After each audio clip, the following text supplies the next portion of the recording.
Once again, we're coming to you from just outside the City Hall here in Cape Town, where we're spotting a number of people, including the Home Affairs Minister, who's joining us now, Dr. Leon Schreiber. Great to see you, sir. I suppose you have a bit of a good story to tell, at least if the reports we've received from the Department of Home Affairs are anything to go by.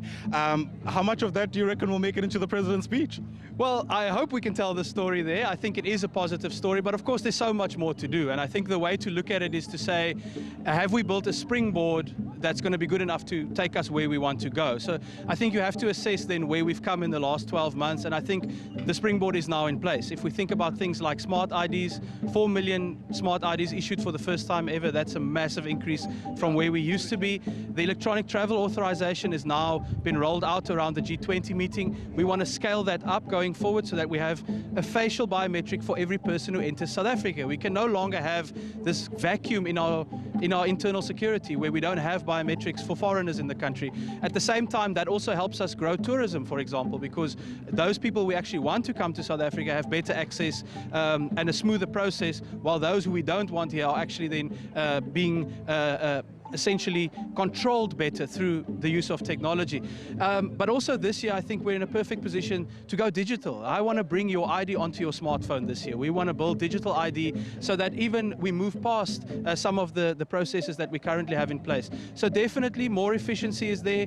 We've seen, I think, a huge digital transformation already, but we now want to put our foot down on the accelerator.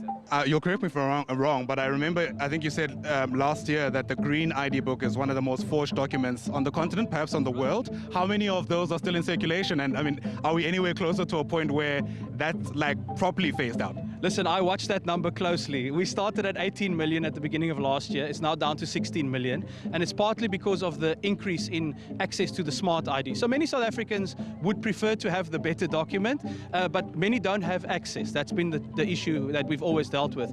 So the way we're addressing that is by making sure we now take our existing partnership with the banks into the digital space. So you'll know there are 30 bank branches. They've been there for about 10 years where you can get a smart ID. But we want to take that into the hundreds and even up to 1,000 bank branches. The way to do that is by going digital. In many banks, you now find these terminals where you punch in your ID number and you actually transact on this kind of terminal. We are bringing our services into those terminals. So within the next few weeks, we'll be making big announcements as we start rolling out these bank branches. And suddenly, just think about it, someone who lives in a rural community somewhere normally has to travel 2-3 hours to get to their nearest Home Affairs office, but they've got 4 bank branches in their community. Suddenly, those bank branches become effectively Home Affairs facilities where you can get access to smart IDs. So yes, again, I would encourage people, as access improves, as the queues shorten because there's more opportunities to get these documents, please go and do it, because that Green ID book is vulnerable. It's got a manual photograph in there, and that photo can be exchanged. And it actually is one of the routes that illegal immigrants use to obtain fraudulent identity documents. So the quicker we do away with that as a collective, as a society, the better for our internal security. Before I let you go, you speak about the lines shortening. I'm glad to hear that. You know, a lot of people, I think even up to recently, would think of Home Affairs as a place where you lose a whole day, not only because of the inefficiency, but because of the corruption that exists in some of the branches. How well are we doing in trying to clamp that out? I can say to you that with the work we're doing with the banks now, as well as the work on digital ID, there is going to be a marked reduction in queues at Home Affairs in this calendar year. I can give you that commitment. And the reason for that is because we're expanding access. We're bringing access to your smartphone, we're bringing it to your bank branch, so you don't have to go and stand in the queue only at those kind of locations. When it comes to corruption, of course, we have fired, I think, over 50 officials that have been involved in this. But out of how many? Well, of course, there are many more to go. The point, though, is this. It's not only about holding accountable the individuals. It's about changing the system so that they can't commit fraud in the first place. When you think about the process I've explained now in your bank branch, where you walk in, you don't interact with an official. You look into a camera, your face is verified against our database. If it matches, you can get your smart ID. If it doesn't match, you can't get it. And closing the space for interference, closing the space for discretion or for someone to be bribed to make a change somewhere on the system, that is the key to making sure we don't have this crime and corruption going forward.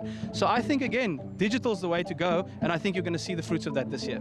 Dr. Leon Schreiber, thanks very much indeed for speaking to us. That's the Minister of Home Affairs, I suppose, outlining some of his ambitions for the next couple of months, as we also take stock, of course, of how he's performed reformed, at least the department, since he took office. And we'll continue, of course, crisscrossing the promenade here, where we are still spotting a number of people. The Weinberg Girls High Marimba Band going strong since we began our broadcast, at least from 9 o'clock, and I imagine we'll continue to do that as we continue bringing the 9th State of the Nation address for President Cyril Ramaphosa, the second under the government of national unity. Let's continue speaking to some of the people we're spotting here. Mr. Sanele Mwali from the MK Party. Good to see you, sir. Thanks for speaking to us. The MK Party, your own anticipation, especially for a party that is the official opposition in Parliament and an organization that people say, if you had played your cards right, you'd be governing in KwaZulu-Natal. Correct. No, thank you so much. My name is Sanele Mwali. I'm a member of Mkondo Sizwe and a member of Parliament in the Appropriations Committee. Really, what I can say is there's not much to expect from this president except a rhetoric that he has been saying for the past 9 years. Really, you know, when you go to the NDP, we are approaching 5 years to the end of the plan. But if you look at the achievements, there's none. Really, unemployment right now is sitting at 31.1%. And of that 31.1%, 43.9% is youth that are sitting at home and doing nothing. In that number includes the graduates sitting with qualifications and they are not doing anything. Really, if you go back to the NDP again, you look at the Gini coefficient, they said by this time or by the end of the term, it will be sitting at less than 1%. But right now it's sitting at over 60%. That tells you that over 64% of the people of this country are living under the poverty line.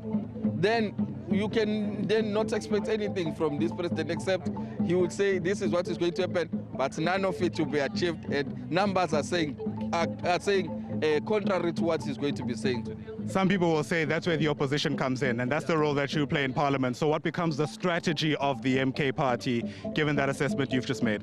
You know what becomes the strategy of the MK Party is, firstly, the economy of this country has been growing for the past 12 years at more than 1%. We've just went to India with the committee and benchmarked on how they actually prioritizing certain components on their budgets.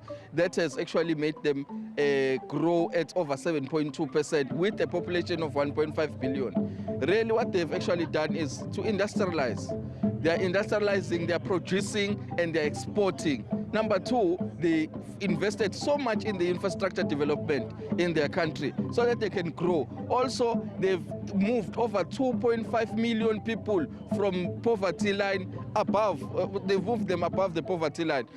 How did they do it? By making sure that those people are working. If people are working, they contribute to the fiscus.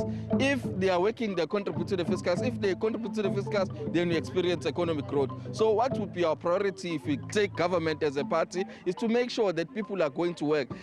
How? What does that look like? I hear what the end goal might look like, but I'm still missing that process in the middle. That process in the middle, we are going, firstly, is to, as I said, is to industrialize. Number two is to take advantage of technology. The time right now, and one of the themes of India is future is AI. One of the things that we need to actually prioritize in South Africa is to make sure that we take advantage of technology and also push a lot of people to go to school. Push a lot of people, contribute into upskilling your people. If you upskill your people, you actually make them also be prone to even themselves making job opportunities by opening businesses. Also, subsidize certain businesses who are coming into South Africa. Make a target of saying, if you produce at this amount or if you make such profits, we can subsidize on your taxes. Then you make more people coming into the country and investing. If people are investing in the country and investing in our infrastructure, then people will start working. Okay, we know that typically former presidents are invited to attend the State of the Nation address. Are you expecting your leader to be in attendance? Procedurally, as per Parliament, yes, they get invite, all of them. But we haven't got a confirmation as members of Parliament that you'll be attending. But we know that some of the leadership of the nation, or some of our national leadership, will be here to attend the State of the Nation address. Right. We haven't got any confirmation from the president, but some of the leaders of the national leadership, I can confirm they'll be here. Sanele Mwali, thanks very much indeed for speaking to us. Won't press any further. He's a member of Parliament with the MK Party, giving us a sense, of course, of their own expectations, especially when you consider the important role that they play as the official opposition in Parliament. So that's really just a snapshot with a couple more hours to go till 7 o'clock when the president is expected to take to the podium.